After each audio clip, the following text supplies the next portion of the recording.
जब लेखक बदलू के पास जाता है और वहाँ बैठ जाता है, पहचान लेता है, तब वो उसको देखने लगता है और वो आपस में बातचीत होने लगती है। बातचीत के बाद वह इधर उधर देखता है, उसका जो शहन था आंगन में इधर उधर दृष्टि मीन्स नज़र को वो दौड़ाता है।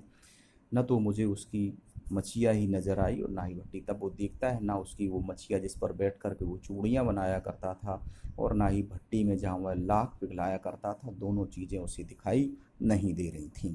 तो उसने पूछ लिया जिज्ञासावश कि आजकल काका आप काम नहीं कर रहे हैं, चूड़ियाँ नहीं बना रहे हैं? नहीं लला, काम सालों से बंद हो गया। उसने कहा नहीं, ऐसा नहीं है, कई साल हो गए हैं तब से हमने चूड़ियाँ बनाने का काम बंद कर दिया है। उसने ऐसा कहा। मेरी बनाई हुई चूड़ियाँ कोई पूछे तब तो गांव-गांव में कांच का प्रचार हो गया है। उसने कहा हमारी बनाई चूड़ियाँ कोई खरीदता ही नहीं है, जिसको देखो वही कांच की चूड़ियाँ पहने हुए है, तो हम अपनी चूड़ियाँ बना करके क्या करें? वह कुछ देर चुप रहा, फिर बोला, और कुछ देर के बाद फिर चुप हो गया और कहने लगा, मशीनी युग है ना लला। मशीन मीन्स अब सारे काम मशीन से होने लगे हैं और मशीन की बनाई हुई चूड़ियाँ ज़्यादा अच्छी होती हैं। तकनीक का इस्तेमाल होने लगा है, तो इसी वजह से शायद हमारा जो धंधा है, हमारा जो काम है, क्योंकि हम हाथ से बनाते थे तो वो सब बंद हो गया है। खेत भी मशीन से जोते जा रहे हैं, यहाँ तक अब तक जो बैल खेतों को जोतते थे वह ट्रैक्टर से जोते जाने लगे हैं। फिर जो सुंदरता है, जो चमक है, जो खूबसूरती है कांच की चूड़ियों में है, लाख में ऐसी सुंदरता या चमक नहीं आ सकती। दूसरा, लाख की चूड़ियाँ काफ़ी बड़ी और वज़नदार होती हैं, जबकि कांच की चूड़ियाँ काफ़ी हल्की होती हैं, देखने में अच्छी होती हैं। तो सबने उसी को अपना लिया है। लेकिन कांच खतरनाक होता है और जल्दी टूट जाता है, लेखक ने कहा। नाजुक मीन्स कमज़ोर, सॉफ्ट तो होता ही है लला। तब तक उसे खांसी आ जाती है और देर देर तक वह खांसता रहता है। मुझे लगा उसे दमा है। मैंने मन में सोचा कि इसे दम की में सांस लेने में दिक्कत होने वाली बीमारी है। अवस्था मीन्स उसकी उम्र काफ़ी हो गई थी, इसलिए उसका शरीर भी कमज़ोर हो गया था, ढल गया था, मीन्स बुढ़ापे की ओर अग्रसर हो गया था।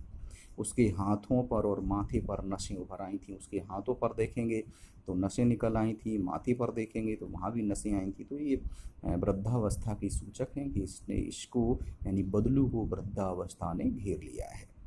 जाने कैसे उसने मेरी शंका को भांप लिया। हमें शंका में जो संदेह हुआ था वो जान गया और बोला, दमा नहीं है मुझे। उसने कहा मुझे दम की बीमारी नहीं है, फसली खांसी है। फसली में सीजनली, जो सीज़न जब चेंज होता है, मौसम बदलता है, उस समय जो खांसी या बुखार जो लोगों को होता है, तो वही। उसने कहा बेटा ये फसली खांसी है, सीजनली है। अभी जो सर्दी के बाद गर्मी आई है तो इसमें ऐसा हो जाता है, मुझे दम की बीमारी नहीं है। उसने ऐसा कहा।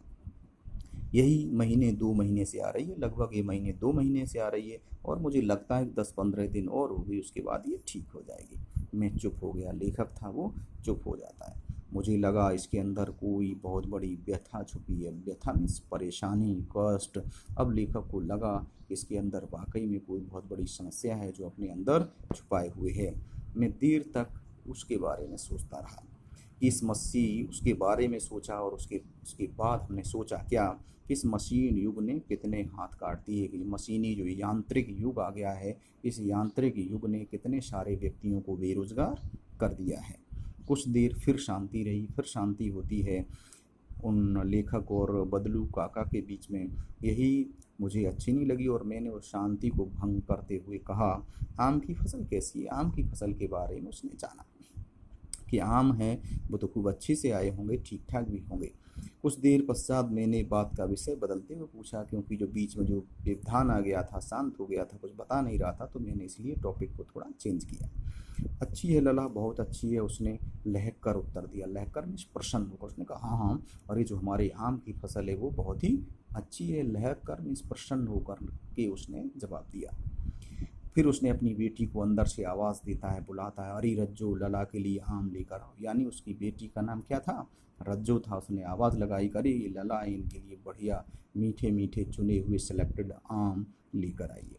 फिर मेरी ओर मुखातिब मुखातिब मीन्स मुख करके बोला, माफ़ करना लला, तो मैं आम खिलाना भूल गया था। उसने कहा ऐसी कोई बात नहीं है, आप मुझे माफ़ करिएगा, मुझसे गलती हो गई कि मुझे ध्यान ही नहीं रहा कि आपको आम खिलाने हैं। आप आम तो बड़े ही चाव से खाते थे, प्यार से खाते थे, मुझे इसका ध्यान ही नहीं रहा।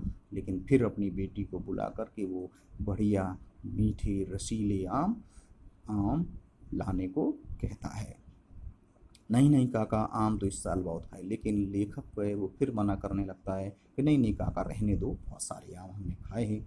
मामा के यहाँ रह रहा था तो डेली ही दो चार आम खाता था, ऐसा कुछ नहीं है।